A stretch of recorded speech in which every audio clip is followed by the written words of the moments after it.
In the history of modern football, Jay-Jay Okocha is not the name mentioned the most when talking about trophy collections, but he is one of the rare players recognized by the whole world for pure talent and the emotional impact he created on the pitch. From his days playing at Eintracht Frankfurt, where he scored one of the most beautiful goals in Bundesliga history by beating a series of defenders in a tight space, to the period at Paris Saint-Germain, where he became the creative center and technical symbol of the team, and especially at Bolton Wanderers, where he was not just a player but the soul of the entire team, helping this club stay firm in the Premier League, and being honored by fans as a legend. He also left his mark in the colors of the Nigeria national team, with the highlight being the gold medal at the 1996 Olympics, one of the greatest moments in African football, along with a series of individual titles such as the BBC African Player of the Year Award in 2003, multiple nominations for the KF African Player of the Year, and being evaluated by experts and colleagues as one of the most technically excellent players of his generation.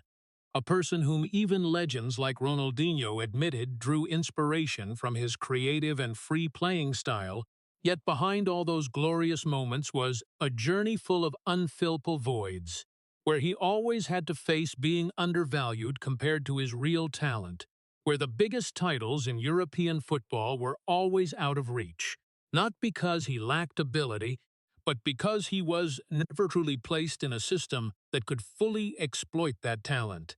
And this very thing created a silent pain that lasted throughout his career, a feeling that even though he had brought joy to millions of people, he had never received the recognition he deserved, but instead of changing himself to fit into an increasingly harsh and pragmatic world, he chose to continue playing football in his own way, keeping the freedom, creativity, and original joy he had carried from the streets in Nigeria, and that very persistence, even though it caused him to miss bigger opportunities, became the clearest proof of the will and character of a person who was not willing to trade his identity for glory, a person who accepted not having everything but never lost himself. If Jay-Jay Okocha's story makes you reflect on the true value of football, please hit subscribe and follow the channel so you do not miss his fascinating journey. Before Jay-Jay Okocha became a name that made the whole world stand up and applaud, before European stadiums rang with non-stop cheers every time he touched the ball, there was a small boy running barefoot on the dusty streets of Enugu, where the ground was uneven, where the ball was sometimes just an object pieced together from old rags, where there were no clear boundaries and no real rules existed, only joy, freedom, and a wild energy that no modern football academy could recreate. In that world, football was not a path to change life, not a dream of fame or money, but simply a way to live fully in every moment, a way to forget the harsh heat, the dust clinging to the skin, and the limits of the surrounding life. And precisely in that seemingly harsh environment, something very special was formed.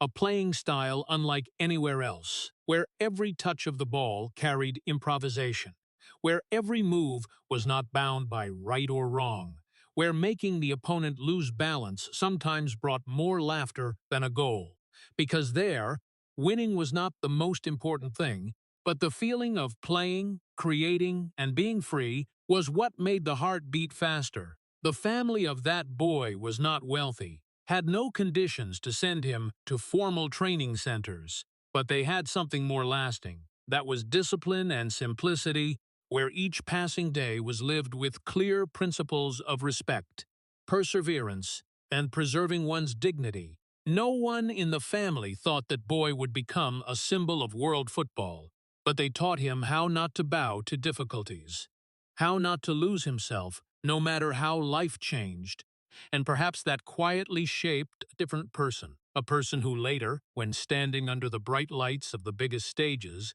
still carried the spirit of those anonymous days, the street football games with no referees, no rules, sometimes chaotic, sometimes full of arguments, but the perfect place for a talent like Okocha to develop, because no one told him what was impossible, No one forced him to pass the ball when he could dribble. No one required him to play simply when he wanted to do something more beautiful, and that absolute freedom allowed his imagination to fly far, allowed his feet to learn to react to emotions instead of templates, allowed the moves that the world later called magic to be born naturally, without force, without calculation, just a boy playing football with all the joy he had, without worrying about the future, without fearing failure, without being obsessed with having to win. And perhaps what makes people feel heartache when looking back is realizing that the world he stepped into later was completely different. A world where football was measured by results, where every action was analyzed, where creativity was sometimes seen as risk, where joy was gradually replaced by the pressure to win. And while many players learned to adapt to that, learned to suppress their instincts to fit the system, Okocha carried within him the memories of the Enugu streets, where he learned to play football, not to win, but to feel life, to bring joy to himself and those around him. And that very difference made him an unrepeatable phenomenon, but at the same time made him feel out of place in a world no longer built for free spirits like that, because when football became an industry, when every match was a problem needing an exact solution, then impromptu moments, unpredictable moves, smiles after a beautiful dribble gradually became luxuries. And the boy who once ran barefoot on dusty streets, who once played football just to have fun, gradually had to face the reality that that pure joy was not always accepted. But the fact that he never completely gave it up, never lost the way he learned to love football from the first days, made his journey special to the point of being heartbreaking, because in a world that always demanded efficiency, he still chose to keep his freedom. And that very choice, even though it brought him the love of millions, quietly took away the things football usually used to define a winner. When Jay-Jay Okocha left the dusty streets of Enugu to set foot in Europe, he not only stepped into another continent, but also into a completely unfamiliar world, where everything that once brought him joy suddenly became hard to understand, where the biting cold replaced the blazing sunshine, where unfamiliar languages echoed in the locker room, making him stay silent more than speak, where the eyes of teammates and coaches did not always contain welcome but sometimes suspicion. And in those first days, the feeling of not belonging anywhere began to creep into his mind, because what had made him who he was, the free dribbles, the impromptu moves, the decisions from emotion, were no longer seen as a gift but sometimes viewed as a problem to be fixed. He was seen as a player, unlike anyone else, a person who did not follow the mold, a person whose playing style seemed to go against what professional football required. And that came not only from direct comments, but also from moments of silence. Times he was asked to play simpler, pass faster, hold position instead of adventuring with the ball. And each time like that, he felt a part of himself being pulled back, as if what he had learned from childhood, what had created his identity, no longer fit in this environment.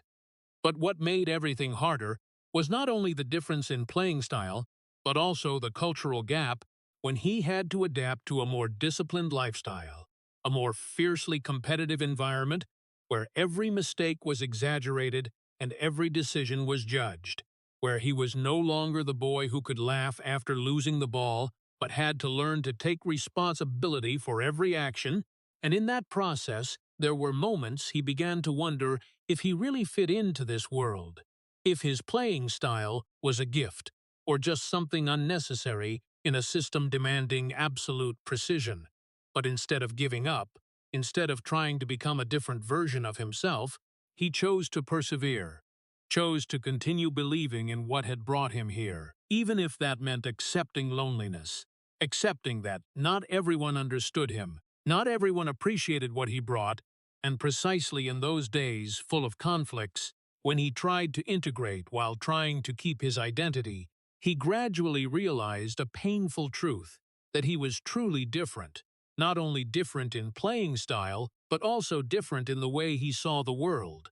And that difference which would later make him one of the most memorable players, at that time was a burden that made him have to try twice as hard, prove himself more, fight not only with opponents on the pitch but also with surrounding prejudices, and every run, every touch of the ball, every time he decided not to abandon his style was a silent affirmation that no matter how the world tried to shape him, he would still keep the only thing he had never lost. That was the way he loved football, even if that made his path much more difficult. As the days of feeling out of place gradually passed, Jay-Jay Okocha began to leave his first marks at Eintracht Frankfurt, not with simple moves or quiet contributions, but with moments that made the entire stadium fall silent before exploding.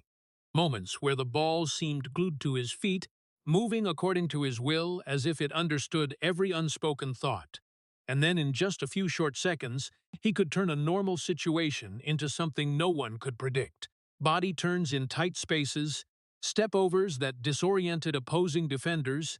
Times he glided past 2, 3, even 4 players as if they were just shadows standing in the wrong place. And those very moments made fans start talking about him as something different. A talent they did not often witness. A player who not only played football but created emotions.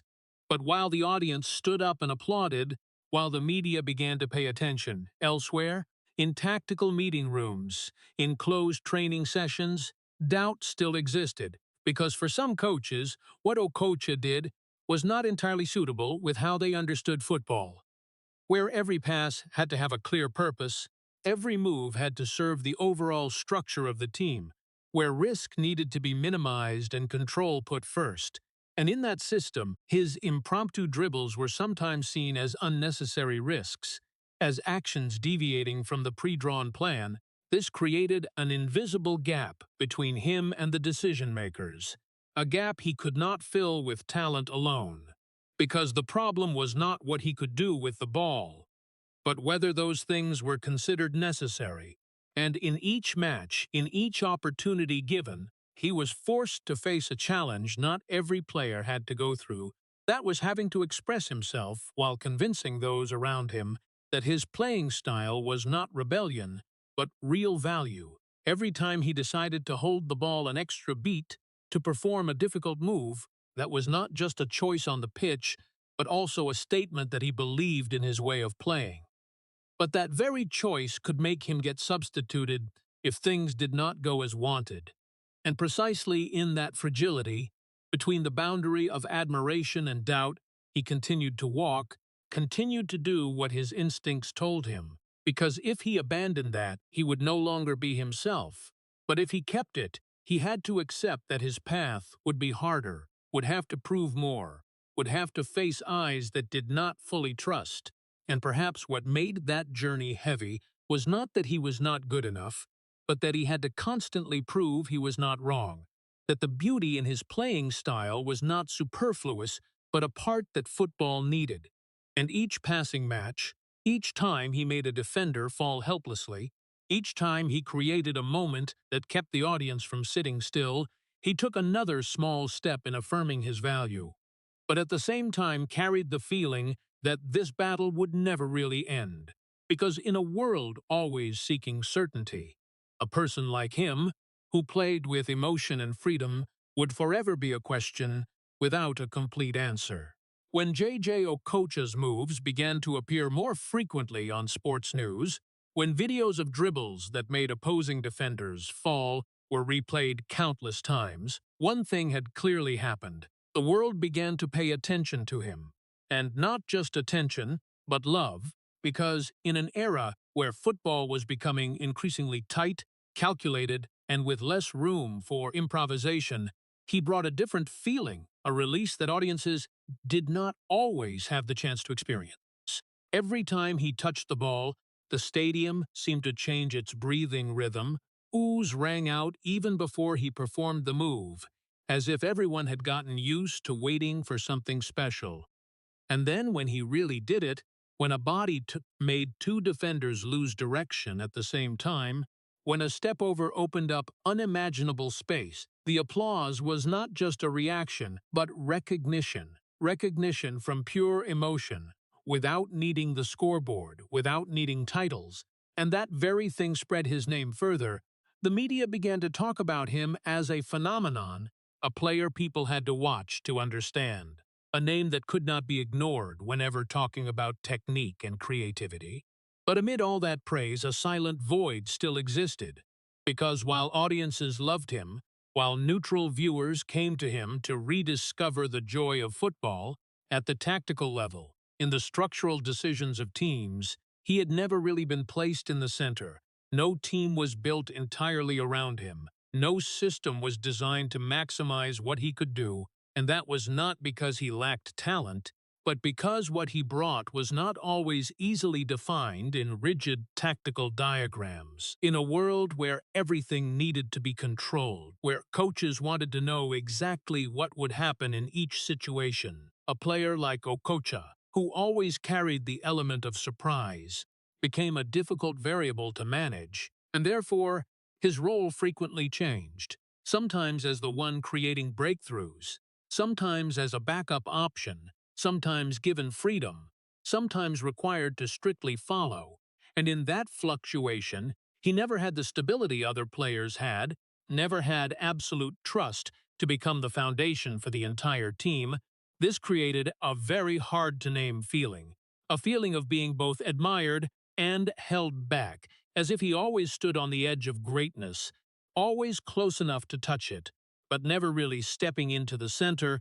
And perhaps what makes people feel heartache is not that he was not loved, but that love never transformed into real power on the pitch. He could make the entire stadium stand up, but could not make the whole team operate his way. He could light up a moment, but could not control the entire match, in the sense that the chosen ones usually did.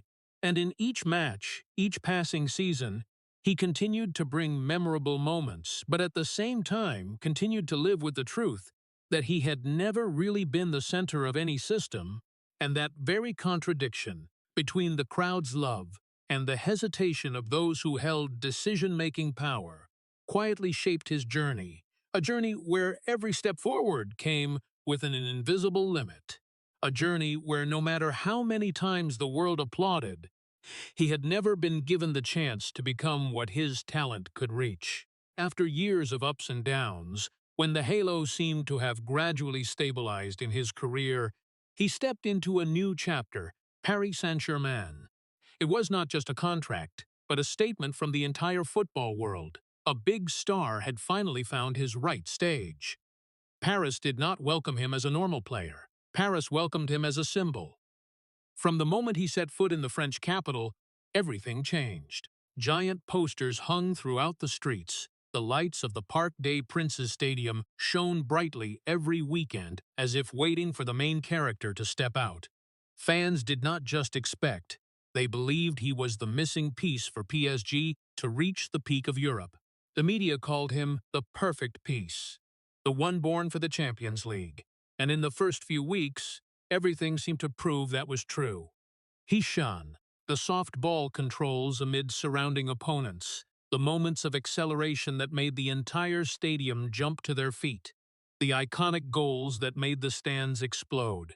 There were nights in Paris when the stage lights seemed to focus only on him. French press praised, social media exploded, fans called him the genius sent to change history. But football, like life, always has a cruel truth.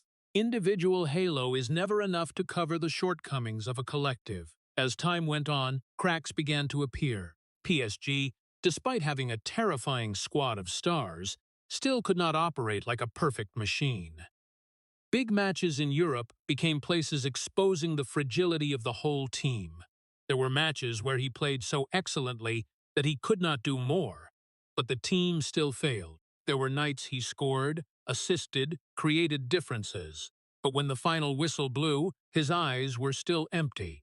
People began to talk about the system problem. French media no longer just praised, they questioned. Why did a team full of stars lack character? Why could individual brilliant moments not turn into team titles?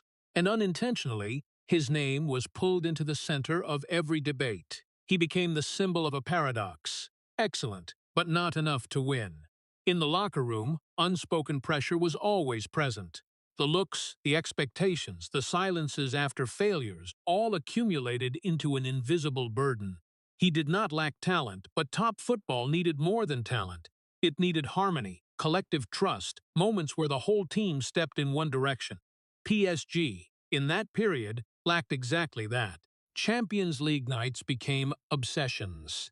There were matches where he played as if carrying the whole team on his shoulders. There were moments he created miracles. But then everything collapsed in just a few minutes of losing control. When the final whistle blew, the camera often captured him standing still, eyes gazing into the distance. Not of a person who failed, but of a person who did not understand why everything was not enough. Outside the pitch, Paris was still Paris. Lights, fashion, glamour, cheers.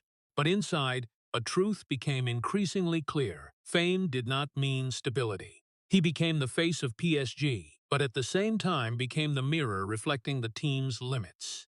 People expected him to bring the Champions League, but football did not operate like a fairy tale for a single hero. There were seasons passing with many goals, many brilliant individual moments, but the biggest titles still eluded, and that began to create a hard-to-name feeling, not failure, but incompleteness.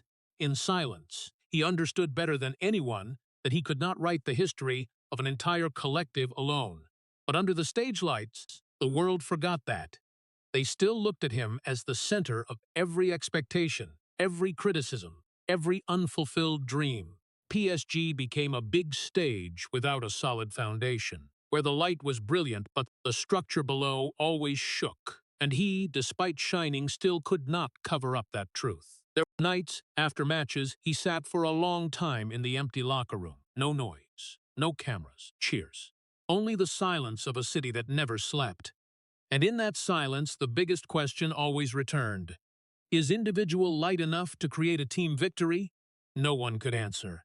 PSG continued to move forward, continued to expect, continued to build bigger dreams. But at the center of it all, his story gradually became a different symbol, not only of glory, but also of limits. A star could light up the entire stage, but could not build the foundation for it itself. And Paris, glamorous like nightlights, also began to reveal an unhideable truth. Fame can shine brightly, but without foundation, it can never last forever. If Paris was where he stepped onto the biggest stage of his career, it was also where another truth began to show. A truth no one said directly, but always existed in the way he was used. He had never really been anyone's long-term plan. From the early days, everything revolving around him carried more immediacy than building. A big contract, a media boost, a symbol to complete PSG's unfinished Champions League dream. He came as a solution, not as a foundation.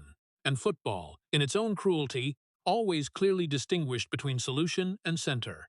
At first, he was given a clear role, but only a short time later, everything began to change. Coaches changed, philosophy changed, tactics changed, and in each of those changes, his position was also readjusted, not toward more stability, but toward more flexibility, or more precisely, more replaceable. There were seasons he was the spearhead. There were periods he was pulled back like a connector. Sometimes he was asked to play wide to give space. Sometimes he was asked to tuck inside to serve the new tactical structure. There was no fixed definition for him in that system.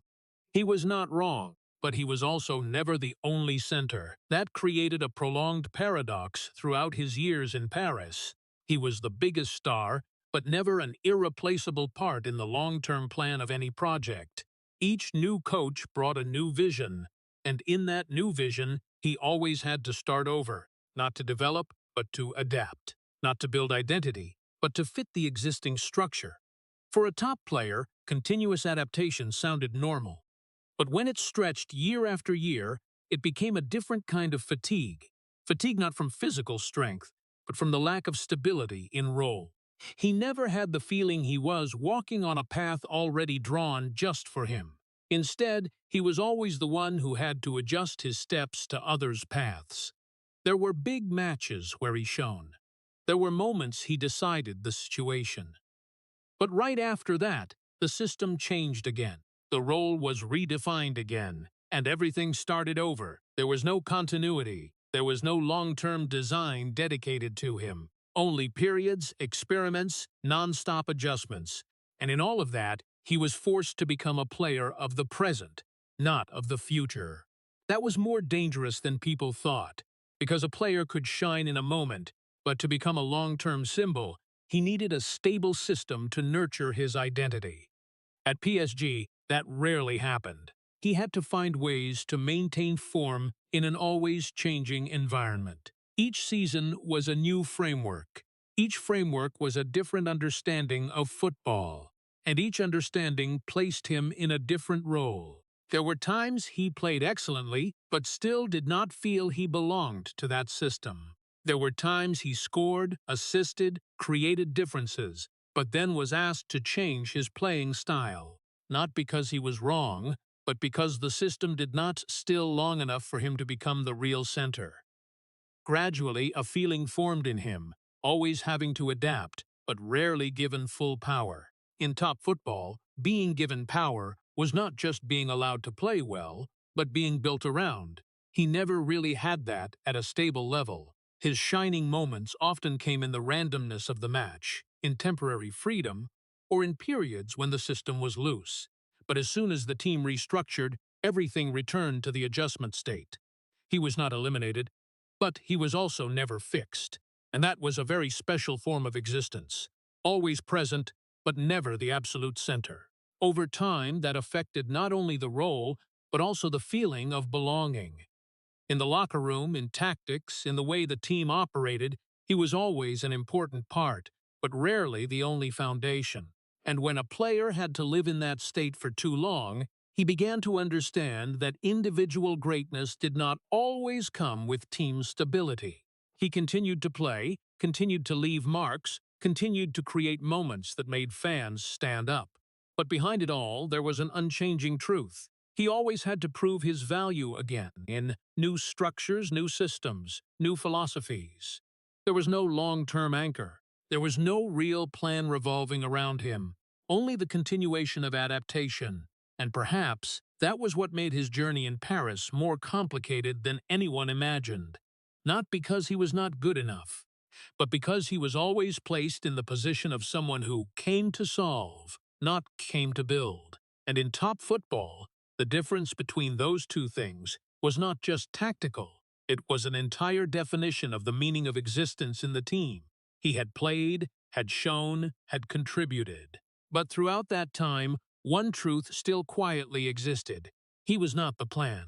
He was the adjustment of the plan. After the turbulent years in Paris, when Jay-Jay Okocha gradually became a name associated with admiration, but lacking stable foundation, football again brought him to a place that seemed unglamorous, without big title pressure, but gave him something very rare in his career: wholehearted love from people who did not need him to be perfect. When he joined Bolton Wanderers, no one talked about Champions League trophies or Premier League title races. No one expected him to change all of Europe.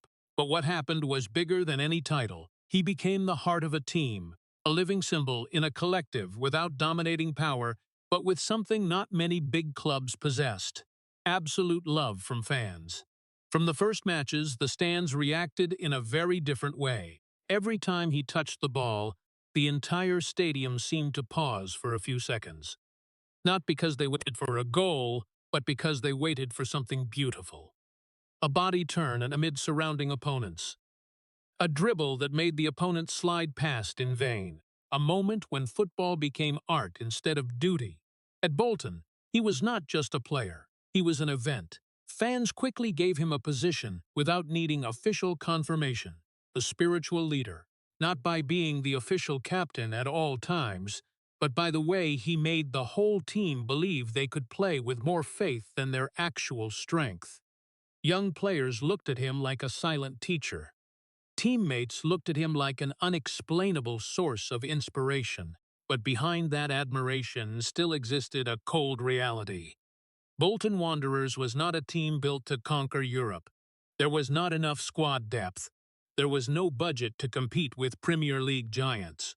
And despite brilliant moments, despite matches that made all of England mention them, the boundary between beloved team, champion team, still always existed clearly. Okocha lived right in that boundary. He brought moments that made Bolton fans feel they were witnessing the most special thing football could create, but at the same time, he also had to accept an unchangeable truth. No matter how excellent individual talent was, it could not turn a limited collective into a dominating empire. There were matches where he played as if no one on the pitch could reach the same level. There were balls that made opponents stop just to watch him complete the final move. But when the final whistle blew, the scoreboard did not always tilt their way.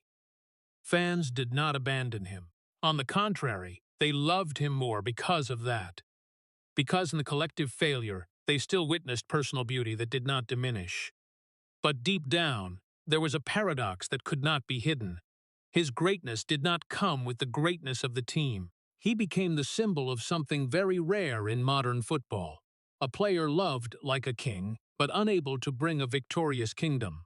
And perhaps that very thing made the Bolton Chapter 1 of the most memorable in his life. Not because of titles, not because of domination, but because there, he was loved in the purest way, but also the most helpless way.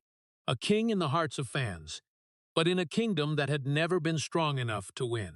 After the years of being loved like a king at Bolton, when Jay-Jay Okocha was still the center of rounds of applause, a silent but irreversible change began to take place in world football.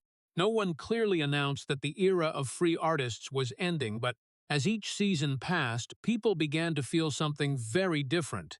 Football was no longer a stage for pure emotion, but was becoming a system of speed, discipline, and absolute calculation.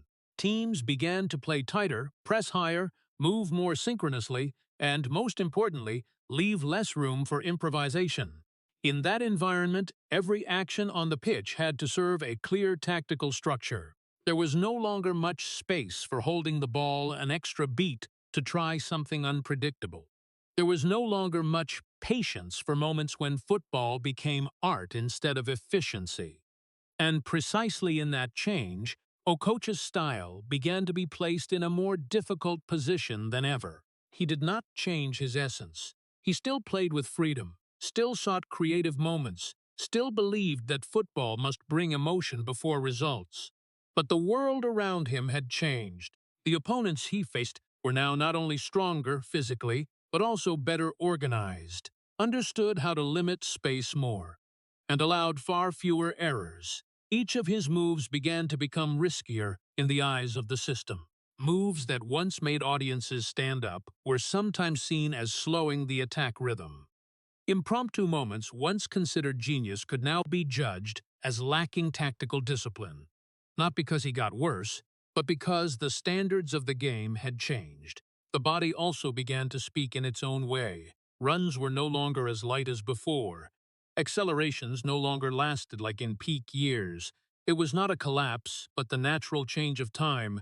But in a sport increasingly harsh on fitness, just a slight decline was enough to make the gap clear. Meanwhile, the new generation of players appeared with a completely different mindset. They were trained in tighter systems, where every position, every movement, every decision was pre-programmed. They did not just play football, they executed a plan. And in that world, the freedom Okocha carried from the streets of Nigeria gradually became a luxury.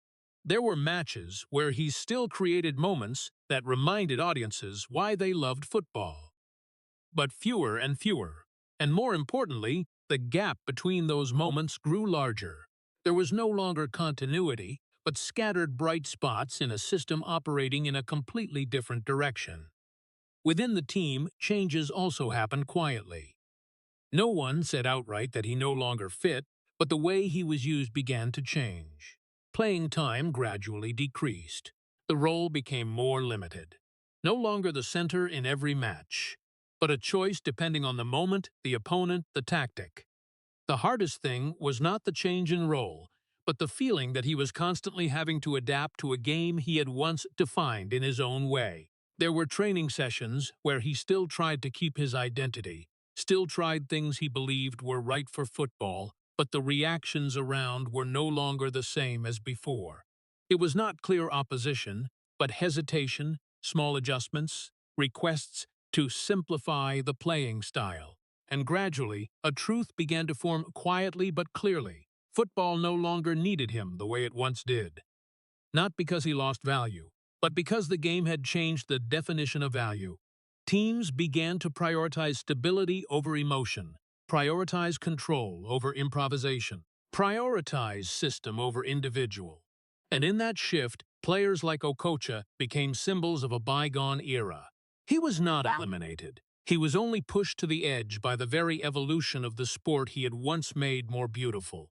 There were moments he stood on the pitch, looked around, and clearly felt that the rhythm of the match had changed.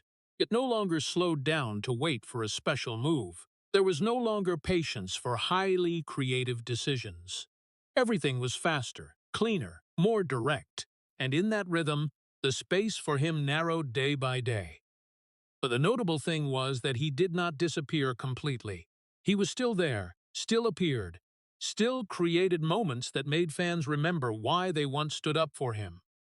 But that presence became more symbolic than central. Football had changed, and it did not go back. He did not fail in that change, but he also could not lead it. He became one of the last traces of an era when football still allowed people to play more with instinct than with system.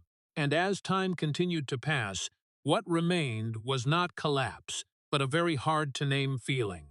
The feeling of a person who had once completely fit the game, but then the game changed and no longer recognized him. After modern football gradually moved away from Jay-Jay Okocha's style as seen in the previous part, what happened next was not a big fall, not a tearful farewell match, not a grand honoring ceremony, but something much more silent, a disappearance without announcement, without big headlines, without a clear ending moment, just days passing. Each match with fewer appearances of him. Each season where that name was no longer mentioned as often as before. No one said he had ended. There was no press conference to announce that. No stadium hung farewell banners. There was no collective moment for the whole world to stop and recognize that one of the most special artists of football had left the stage. Instead, everything happened the way time usually did, with things no longer at the center. Quietly, naturally, almost unnoticed. The matches where he was once the highlight gradually became places where he only appeared for a small part of the time. The evenings when audiences once waited for his magic moments now passed with different rhythms, different names, different stories. And gradually, a very simple but hard-to-realize truth began to form. The world no longer waited for him. The media also changed the way they talked about him. There were no longer technical analysis articles, no longer highlight videos shared widely, no longer praising headlines every time he touched the ball. Instead, there was a shift to new generations, new players, new stories, more suitable to the rhythm of modern football. The name that once made the entire stadium explode now only appeared occasionally in nostalgic articles, like a beautiful part of the past memory. What was especially heartbreaking in this journey was that there was no clear moment to mark the end. There was no day people could say, "This is the day he left." There was no final match defined as a farewell. There was only the gradual decrease, bit by bit, until the presence became rare, and then almost disappeared in the flow of modern football. Even in the familiar environment like Bolton, where he was once loved like a symbol, time did not stop. The stands were still full, the stadium still rang with cheers, but his role in current memory was gradually replaced by new stories, new players, new moments. The respect was still there, but the presence was no longer as before. He was not forgotten in a noisy way. No one turned their backs. There was no betrayal or criticism. It was simply that the world continued to move forward, and he was no longer at the center of that movement. There were times when his image only appeared in flashbacks, in technique compilation videos, in stories people told with nostalgia. But that was no longer the present. That was the preserved past, cherished but no longer alive in the weekly heartbeat of top football. And while the football world continued to develop at an increasingly fast pace, with more complex tactical systems, with better trained young players, the silence around him became clearer. It was not a sudden absence, but the gradual withdrawal of light. What made the story special was not that he ended his career, but the way that ending happened, without drama, without tragedy, without a final climax, only the gentle fading of a name that once brought so much emotion to fans. Even those who loved him the most could not point out exactly when he disappeared, because he did not really disappear in one moment. He just gradually appeared less, was mentioned less, was expected less, until the absence became normal. And that was exactly what made this journey so poignant. Not the collapse, but the fading. A player who once made the whole world stand up and applaud, in the end, left the stage without needing a statement, without needing the final lights, without needing the audience to stand still longer than usual, only time and its silence. After the club lights gradually dimmed and Jay-Jay Okocha's presence on the European stage no longer occupied the full center of attention as before, there was still one place where his name never lost its weight: the Nigeria national team. There, he was not just a player, but a symbol, a hope, an invisible burden placed on his shoulders from very early on, when an entire country looked to him as the person who could turn collective dreams into reality. In the colors of Nigeria, he was no longer simply the free artist of the clubs. He was the center of expectations, the one everyone counted on every time the team entered a major tournament. And that very expectation turned every time he stepped onto the pitch into something bigger than football. It was not just a match, but a promise that had to be fulfilled. The peak of that journey came in 1996 at the Olympic Atlanta, where Nigeria created one of the greatest stories in African football history. In a tournament where not many people placed expectations on them, the Nigeria team advanced through each round with rare confidence and character. And at the center of it all was Okocha, who not only controlled the rhythm of the matches, but also brought the emotion that made the whole world pay attention. The moment Nigeria won the Olympic gold medal was not just a sports victory. It was a symbol, an affirmation that African football could stand on top of the world. And in the memory of millions of people, the image of Okocha raising that pride has become an inseparable part of history. But international football is not just one moment. It is a long journey of continuous expectations, and also a place where pressure never disappears. After the 1996 Olympics, every major tournament Nigeria participated in carried a question: could this generation, with Okocha at the center, go even further? That pressure did not come from opponents. It came from the fans themselves. A country that always believed its team could do something special, always waiting for a new miracle after each tournament. And at the center of that faith, Okocha became the one who had to bear both hope and disappointment. There were tournaments where Nigeria played well but did not achieve the expected results. There were matches where he performed excellently, but the team still stopped earlier than expected. And each time like that, the feeling of incompleteness appeared again, not like a clear failure, but like something still unfinished. What made his role in the national team special was the combination of talent and responsibility. He was not only the one creating opportunities, but also the one expected to lead an entire generation of Nigerian players into a period of competing with the world. In the locker room, he was not just a star, but a spiritual anchor, the person young players looked to in order to believe they could stand on par with any team. But international football is always harsher than any other level. It does not only demand creativity, but also requires stability, system, and perfection in every detail. And in the most important moments, Nigeria many times could not convert potential into final results. That did not diminish Okocha's value, but it created a special kind of pressure.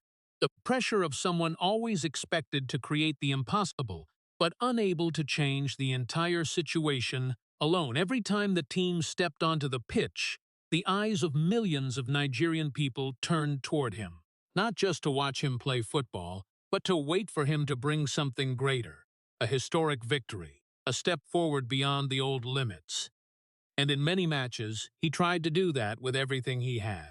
But football, as he had experienced many times, is never the story of one person. It is the story of the collective, of moments, of small details that decide big results.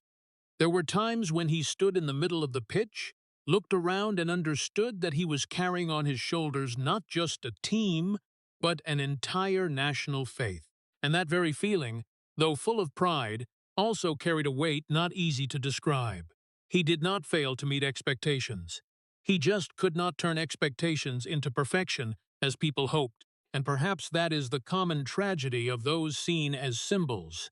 They do not just play for the team, they play for an entire hope. As his international career gradually reached its final years, his role was no longer the direct leader of the new generation, but became a model, a standard for how to play football with freedom and its own identity. Young players looked at him not only to learn technique, but to understand that football could be played in many different ways, not only through tactics or strength, but also through emotion. But no matter what role he was in, one thing did not change. He always carried on his shoulders the burden of national expectations, a burden that never really disappeared, even when the final whistle blew. And throughout that entire journey, what remained was not just the matches or results, but the image of a person who always stood at the center of collective faith, a person who was loved, expected from, and also remembered as one of the greatest symbols that Nigerian football has ever had. But just like in the previous part, there was no clear ending moment for that journey, only a transition, from expectation to memory, from responsibility to legacy. After everything that happened in the colors of the Nigeria national team, after the nights full of expectations, and the moments when an entire nation held its breath, Jay-Jay Okocha's journey entered a stage where people began to look back more than move forward. It was no longer just the matches, no longer just the plays that made the stands explode, but a silent but persistent question. Could this career have been different? In the world of football, where every decision can change an entire history, Okocha's career always evoked a feeling about paths never taken. There were moments when he stood on the boundary between becoming a symbol of the biggest European clubs and continuing the journey of a football artist who never truly belonged to any system. People once talked about the opportunities he could have received, the doors leading to more powerful teams, where Champions League titles were not a distant dream but a realistic goal every season. Clubs with more stable structures, with more suitable tactical systems, with teammates who could turn his creativity into winning advantages instead of just scattered moments. But football, like life itself, is not shaped only by ability. It is shaped by timing, by environment, and by choices that are not always clearly right or wrong at the moment they are made. There were decisions in his career that, looking back, people could imagine different paths. One path where he became the center of a team dominating Europe. One path where his talent was placed into systems strong enough to turn creativity into titles. But those paths only exist in hypothesis, not in reality. Instead, his career was shaped by the combination of personal choices, team circumstances, and a football world that was constantly changing.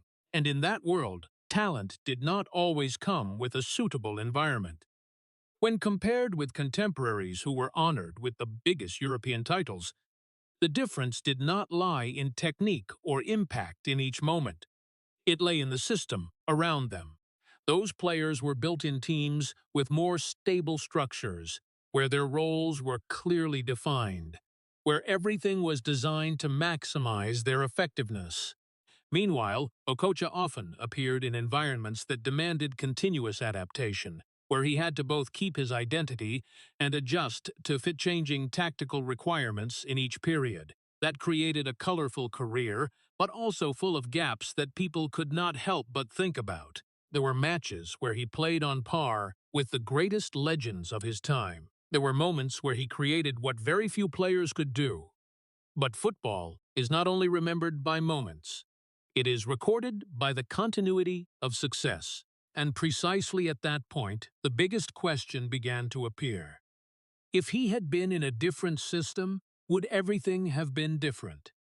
No one can answer with certainty, but that very uncertainty makes his story haunting. Because people always tend to imagine different versions of the career, versions where everything is arranged in a more perfect way. But at the same time, there is another truth that cannot be ignored. The very path he walked, with all its imperfections, created a unique image in football history. A player who may not have the biggest trophy collection, but is remembered as one of those who brought the most emotion. A player whose career is not defined by what he won, but by what he made others feel. And while questions about what could have happened continue to exist, there is also a silent other answer, that not every career needs to follow a perfect path to become memorable. Okocha's career is a series of choices, circumstances, environments that were not always ideal. But precisely in that non-ideal, he created an unreplicable identity. And perhaps what makes this story special does not lie in how it could have been different, but in how it existed in its own way. An imperfect way, but irreplaceable. A career not built according to the ideal script, but becoming one of the most unforgettable stories in football. After the questions about what could have been different gradually calmed down in the previous part, Jay-Jay Okocha's life entered a completely different stage. No longer the bright stadium lights, no longer the cheers of tens of thousands of spectators, no longer iconic matches, but only a slower, quieter rhythm of life, almost separated from the top football world that once defined his name. The most notable thing in his post-retirement life was not what he did, but what he did not do. No scandals, no controversies, no shocking stories, no sensational headlines, like many other legends after leaving the pitch.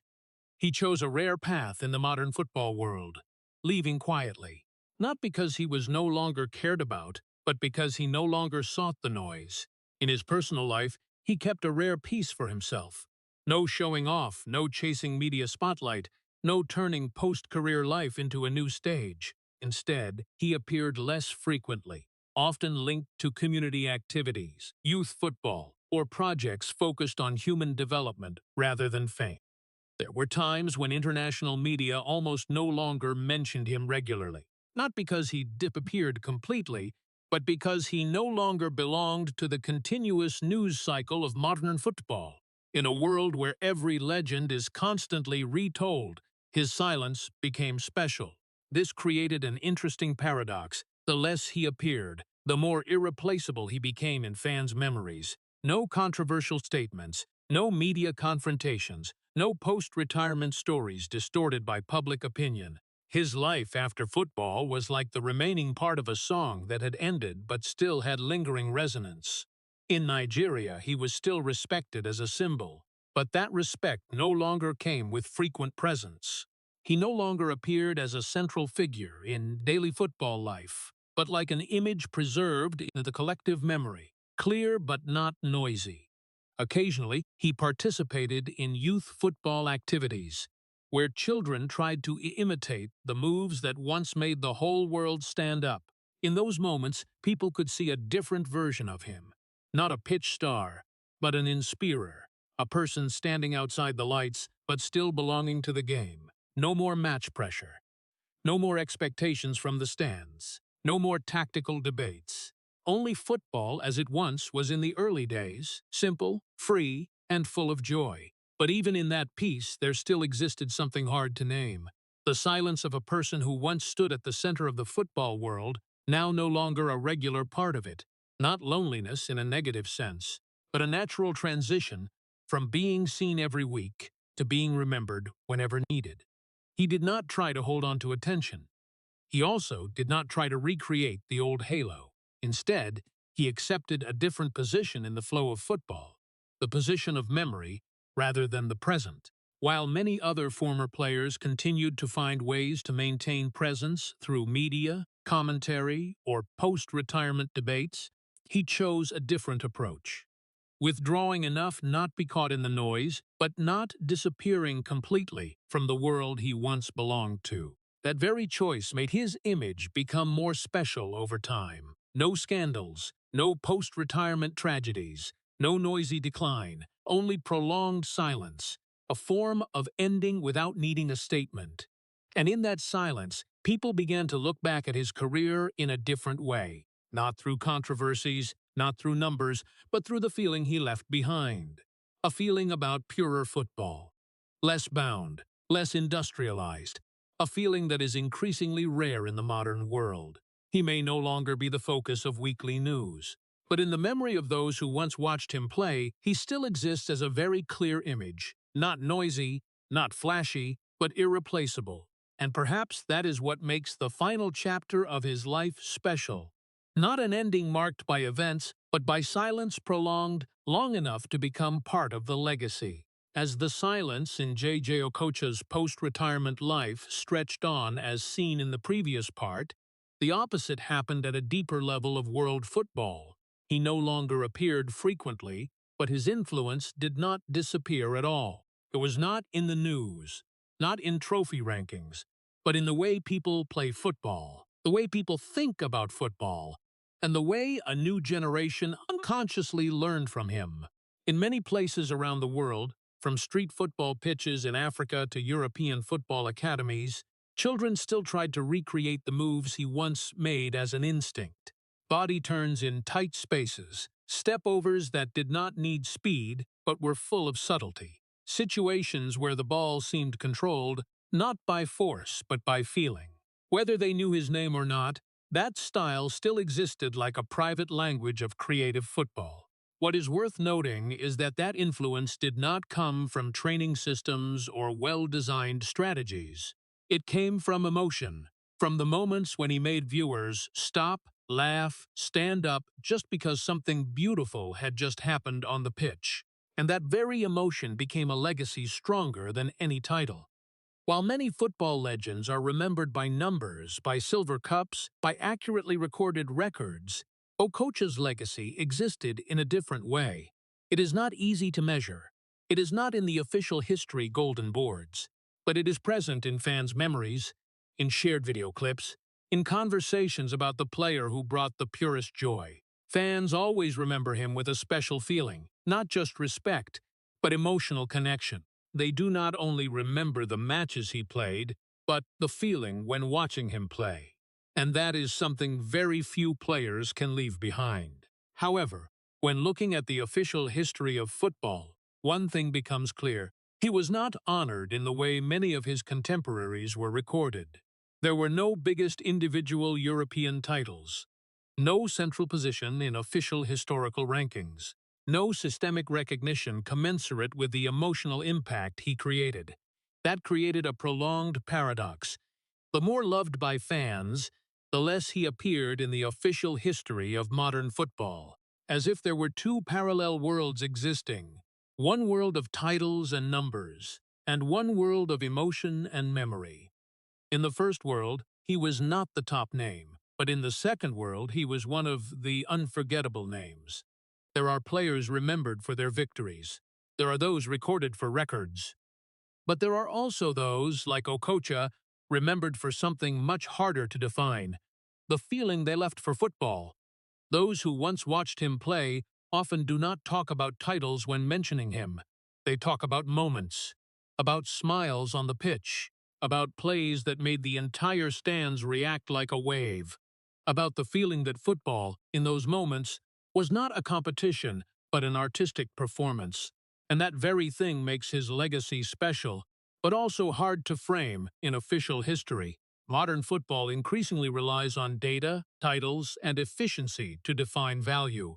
But Okocha's legacy reminds people of something else: that football is also emotion, joy, freedom. He did not need to top every statistic board to be remembered, because he existed in a different form of memory that people feel more than analyze.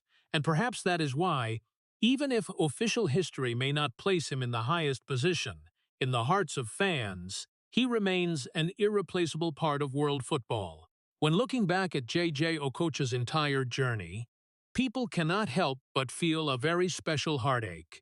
This is not the story of a failed person, but the story of a person born to make football more beautiful, but living in an era that did not always know how to appreciate that beauty. From the dusty streets in Nigeria, where he played football for pure joy, to the years at PSG with brilliant lights but lacking stable tactical foundation, then Bolton, where he was loved like a king but could not bring the team to great glory, and the Nigeria national team, where he carried the expectations of an entire nation on his shoulders, all showed a prolonged paradox.